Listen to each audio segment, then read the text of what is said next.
Okay, mga ka-idol. Good news mga ka-idol, good news.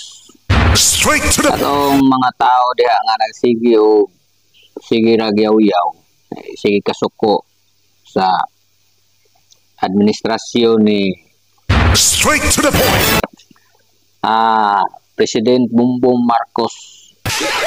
Sige o bagot-bot atong asa na daw ang tag 20 nga kilo sa bugas. Straight to the point. Good news mga ka-idol kay natuma na gyud. Natuma na ang tag 20 kilo sa bugas. Ayan na mo sige kuan. Ayan na mo sige o kasuko. Ayan na mo sige pangita ng tag 20 kilo nga bugas kay straight to the point. Natuma na. Yan na yung kuan, yan ang ibuhat. Ibuhat na niya ang tag 20 kilo nga bugas. Straight to the point. Ang nga di wala on tong kanta nga ang saad but ang saad but ang tag 20 kilong bugas asara ang saad.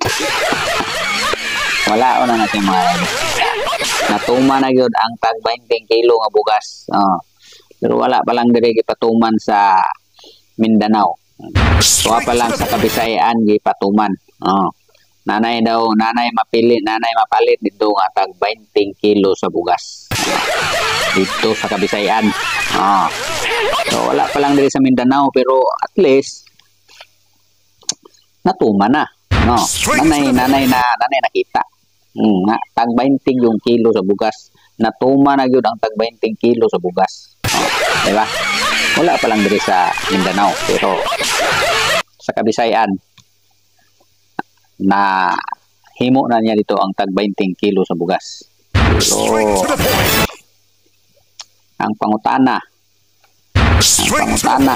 lang diha ang naaman to i-video nga dipakita nga katong tag 20 kilo nga bugas pati iro maglingo-lingo. dili mo kaon ang iro kay maglingo-lingo kay baho daw ang bugas nga tag 20 kilo. Mo ganing gitag 20 na lang ng kilo. Di ba? Mo ganing gihatag ng tag 20 kilo kay gani no pati iro di na gyud kaon lingo-lingo rong iro kay baho daw kayo. Straight to the point. At least na tag 20 kilo jud no. At least natuman jud ang tag 20 kilo. Straight to the point. Kanong mo si kasukura si bagot-bot ay na mo si ayo na mo si yaw-yaw ay mo si pangita ng tag 20 kilo nga bugas kay wala. Natuman na ito sa Kabisayan. Sunod dire na sa Mindanao.